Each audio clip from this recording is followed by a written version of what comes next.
All right, there we are. We are hitting the top of 8 o'clock, and the Kickstarter is upon us. We are going to be looking at the security situation in the region. The employee of the word region here means East Africa and the greater sub-Saharan Africa. We want to understand what is beginning to evolve, what it means for us here in the country, but most importantly for regional security. We shall also look at the controversies surrounding the deployment of the Uganda People's Defense Forces in South Sudan. That, of course, coming through 2 weeks ago when there appeared to be an escalation of tensions between the alliances there that were created in order to end a long-standing political and civil strife that has pitted the president, General Mayardit, and of course one of the other protagonists in this South Sudan political landscape, Riek Machar. With me in the studio are gentlemen who have done a lot of ground digging into matters security and geopolitics across the region. I have with me Mr. Richard Bad Byamukama. He's a lawyer and security scholar in Nkumba. Many thanks, Mr. Byamukama, for joining us. Byamukama, rather, for joining us. Oh, thanks, Chris. It's a pleasure to be here with you once again. I have also Dr. Tolit Charles Atia. He's a researcher on geopolitics and security. He's also a lead researcher at the Security Studies and Analysis Center and Associate Director at the Center for Constitutional Governance. Many thanks for making it. Thank you very much. It's a pleasure to be here this morning again. Great. We come here this morning on the backdrop of fear, tension, and unease within the region on account of what is happening in South Sudan following what appeared to be an escalation of tensions between the coalition that was put together to allow for governance in the world's newest nation to go on. But that particular development seems to present the region with a new security nightmare. Of course, we know countries are already trying to deal with what's happening in the east of the Democratic Republic of Congo. We shall be, of course, finding some context to this whole. But allow me start with Dr. Tolit Charles Atia on the deployment of UPDF, because it should offer us the momentum to understand why this discussion is upon us today. The army has been deployed severally, and we know that there is a mandate that it has to seek in order for deployments to go on, or modalities under which they can do that as they seek the mandate. When news came through that UPDF soldiers had been scrambled to Juba to help halt what would have by now become a very deadly situation, was it any surprise to you? Oh, well, thanks for that question. Of course, as you stated, surprise, no. It wasn't a surprise at all, because this is not a debate anymore. We know that severally the Uganda People's Defense Forces have been deployed outside our known territorial grounds. And before, other than now, it generated a lot of debate, particularly in Parliament. I think the deployment of 2013, yes, and then there was also actually the first deployment that generated controversy was actually the deployment in Congo. And Congo we have deployed, I think, since I think right from officially 2002, you know, 2006. Although we know that we've had forces almost since 1998. I mean 1998 in the Congo particularly. Now, what is interesting about this is that they are constitutional provisions, and they are precedences, they are traditions in sovereign states on how they deploy. There is an exceptional clause, I think, in the Constitution, which allows, in case of extreme emergency, and which is probably seen, the interpretation of that objective should be that what is foreseen also has intricate implications for the country. There, the army can deploy, or for purposes, both strategic and tactical reasons, especially as arising from intelligence. You can deploy, then come back to explain. And I think all these procedures have been exhausted. But for me, the key thing here is the debate is not about whether Uganda can deploy or it cannot deploy. The whole essence of this debate should be the cost. The cost of the deployment. The cost of the deployment, and who bears this cost. And this should be argued within the context of the time. For instance, we know that we have forces in several countries, and those in charge have argued that we are doing this for a couple of reasons. Top on the agenda is that the UPDF has always fallen back to its historical mission, arguing that it's a revolutionary army, you know, starting right from its outfit as the NRA, before we had the UPDF Act, and then before we actually have the Constitution of 1995.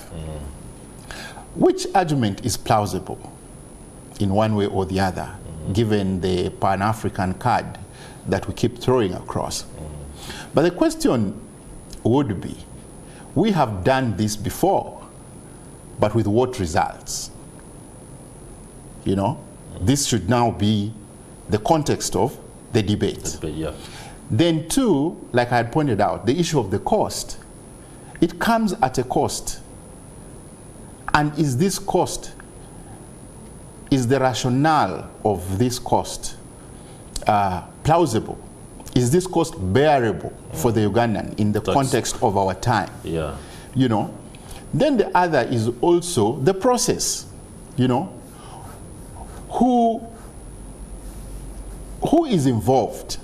Because you see, you're talking about Ugandan money paid by the Ugandan taxpayer.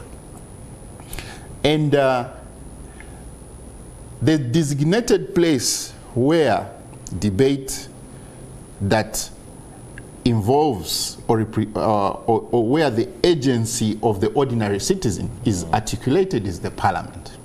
So when you bypass the parliament,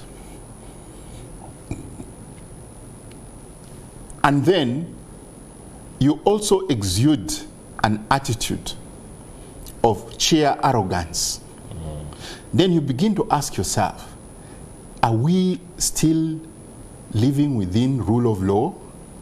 Are we still living within a democracy? You know, because the business of deploying a national army cannot be the business of just a couple of people. For instance, in that week of deployment, there was this back and forth. I saw on the television the Minister of Information of Southern Sudan deny the deployment of UPDF forces. Yeah. But we had also seen on the UPDF army commander's known Twitter handle. Chief of Defense Forces. Yes, yeah. I mean the Chief of Defense Forces claimed that they had actually deployed. There was also verifiable information from the ordinary citizens in Juba.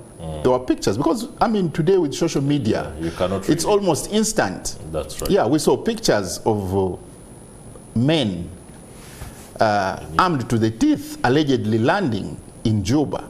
Commandos. Yes, and for me, the other thing to this, I saw one commentator, one political commentator in Southern Sudan, Professor Ajok, make a comment, and he was like, unlike 2013, when we deployed and there was actually an arousing welcome for the troops in Juba, this time, most of the citizens looked aloof.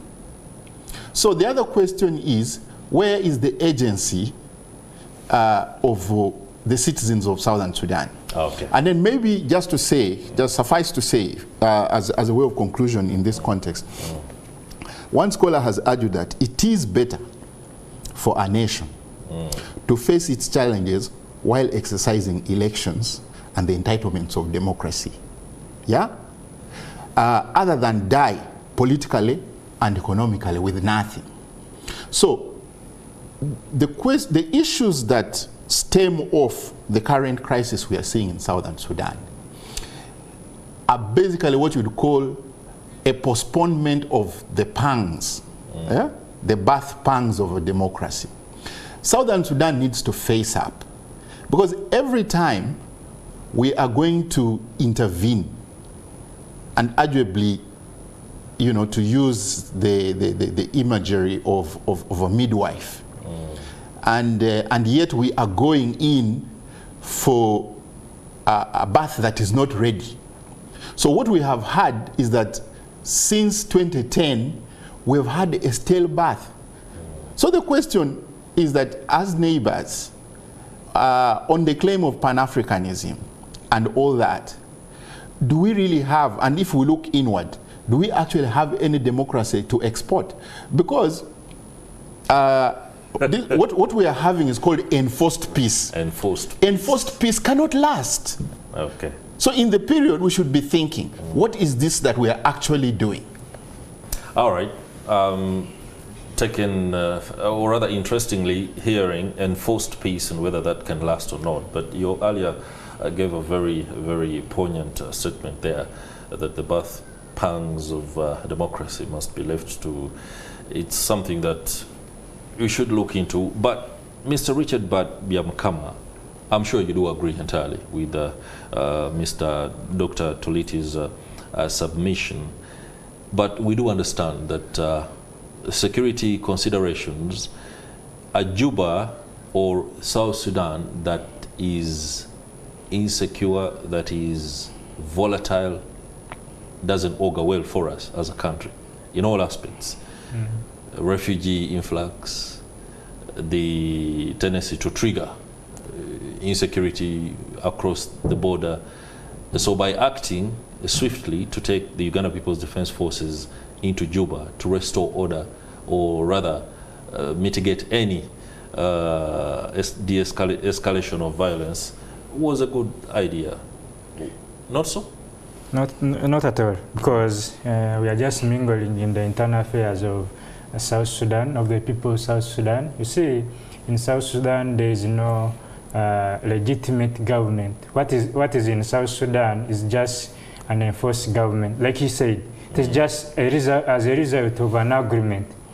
There has not been that democracy since 2010, when South Sudan gained independence and had its first ever free and fair election. Since then, there has never been any democratic election to elect a government in South Sudan.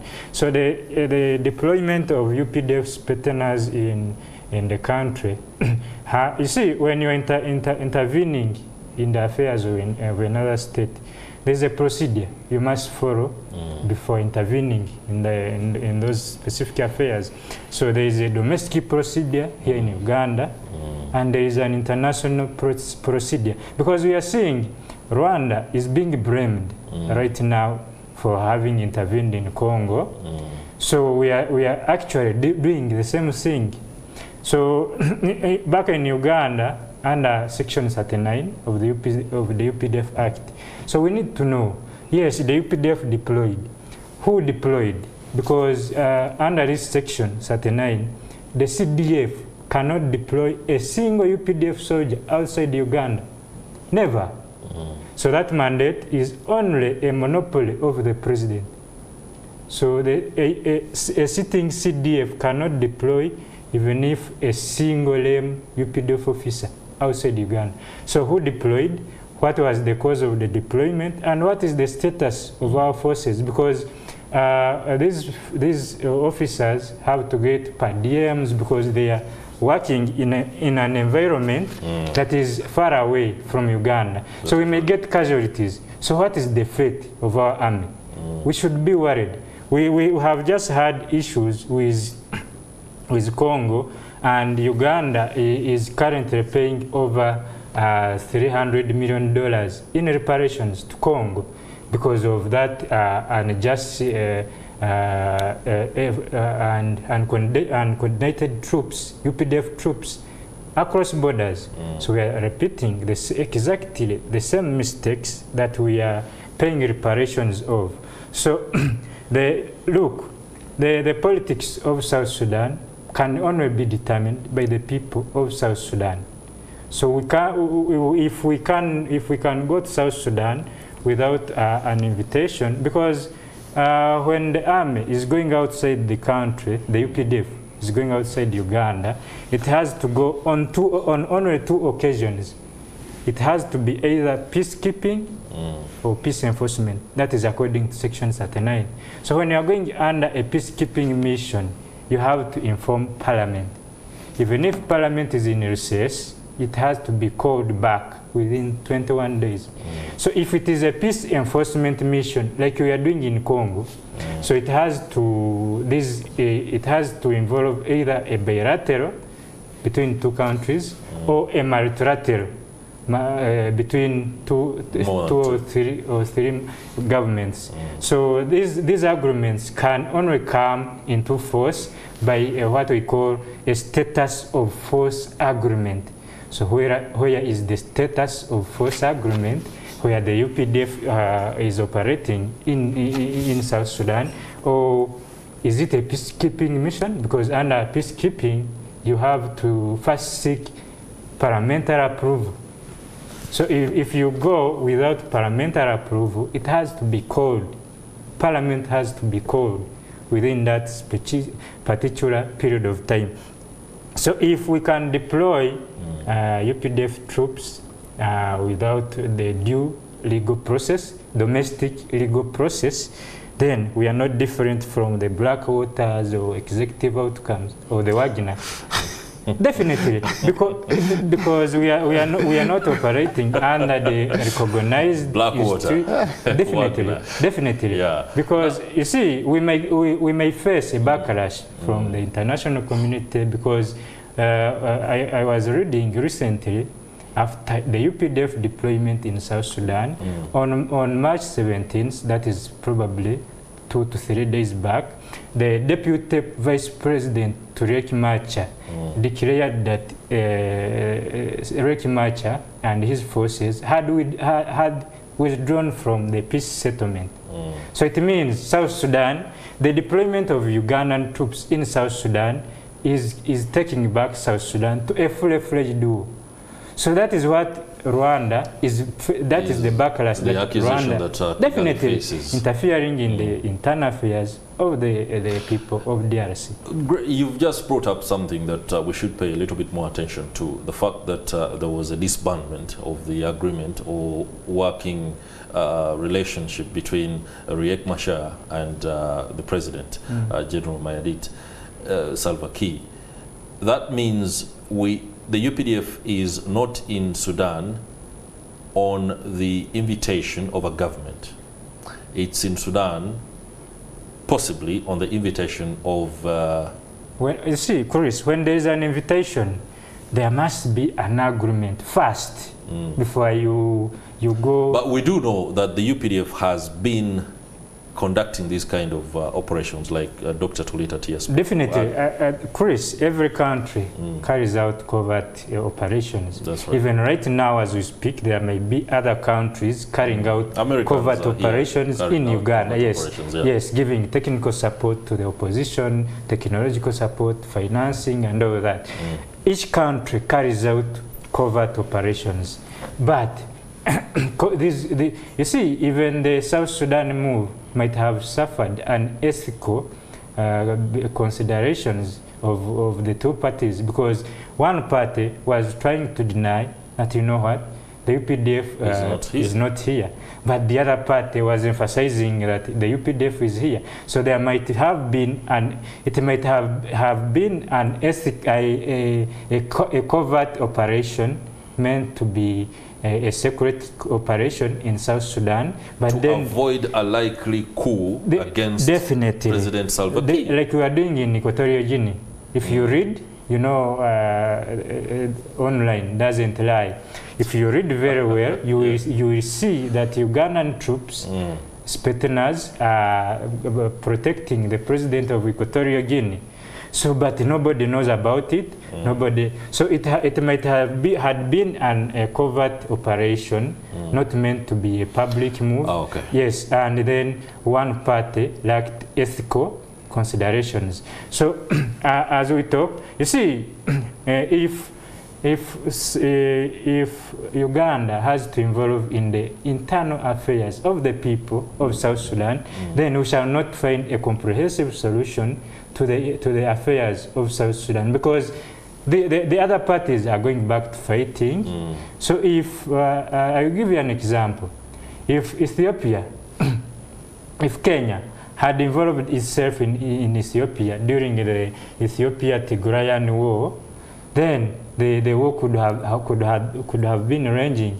But these people opted for peace. They went to Pretoria and talked. So the only solution that Uganda could have provided to these South Sudanese is to help them pass through the transition, hold a free and fair democratic election, because democracy, one of the features of a fragile state, is not having a recognized government, like we are seeing in Sudan. No doubt the fragility there in South Sudan is well understood. We shall continue this conversation, but allow me go on ground to my colleague Juma Kiria, who is talking to Kayemba Solo on a related matter, the one that involves security forces in the country. Of course, this is on account of the brutality and the exercise of force against citizens, against journalists. We do have that live interview that is coming through. I hope that feed is with us. Let's hear Rain on that conversation. And the excesses of the military does pan out, and one would say that in enforcing peace in South Sudan, the possibility that violence and excesses could be meted out on the population there wouldn't be far-fetched. UPDF should not find itself in a position where its own conduct becomes questionable. I won't continue with that, but allow me say that within the region, there are fears that South Sudan is a more potent tinderbox than the Democratic Republic of Congo. Why? The Congo is a long-standing strife issue, one that is leaning on mineral exploitation. It is so peculiar that there is security needed for exploration of minerals in the DRC, while in South Sudan that hasn't been exploited, so much so that the parties interested cannot stand de-escalation. If things go south in South Sudan, Uganda is affected very heavily, and many say the deployment is justified. But do you see any possibility that this particular explanation that the UPDF or the army can give to Parliament might not be taken, and the UPDF can be pulled out in order to avoid more strife? Is that even something thinkable? Oh, well, I think what I would want to say first of all is that the objective of this mission is to basically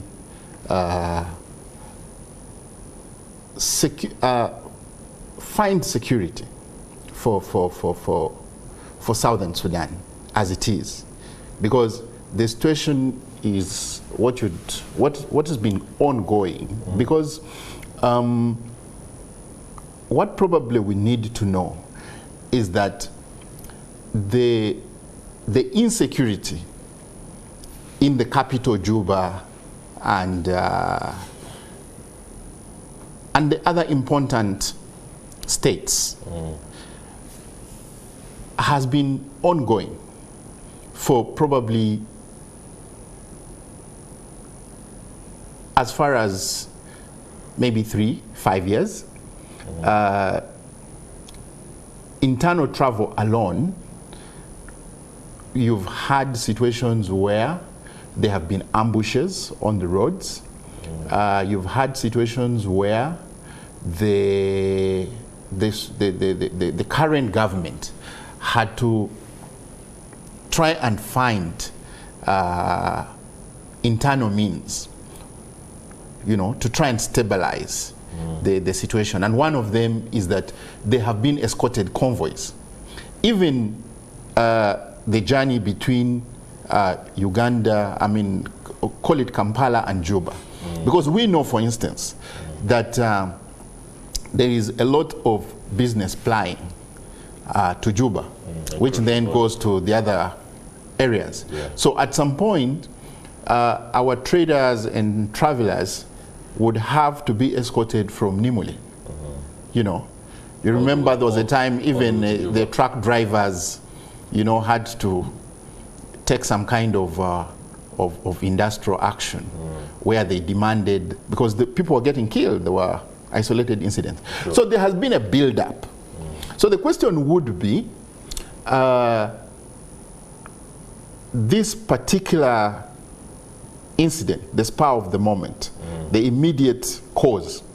So have we moved in with a comprehensive strategy to stabilize the situation, you know? Or have we moved in just to deal with an issue? Reports indicate the soldiers are there to prop Salva Kiir against a possible insurrection by allies of Dr. Riek Machar. Yeah, but you see, the other thing is that it's not, yes, it is possible, that is it. And I don't want to buy into that narrative, because there are also many other narratives. Because there are issues that have been underlying and continue to be disturbing issues. For instance, the political disagreements, the failure to reach a peace deal has also affected, in a way, the possibility of ever Southern Sudan having another election since the elections of 2010. And it has degenerated, the politics has more or less degenerated on ethnic lines. They are about the three key leading tribes that are on each other's necks. The Nuer the Nuer of Riek Machar, the Dinka with the Salva Kiir, and there is another group, the Moro. It skips my mind. So there are about 3 or 4 groups, dominant groups. And it has taken some kind of political polarization. So for me, the issue here is, or the question I would like to ask, is this security that we are trying to provide, or Uganda is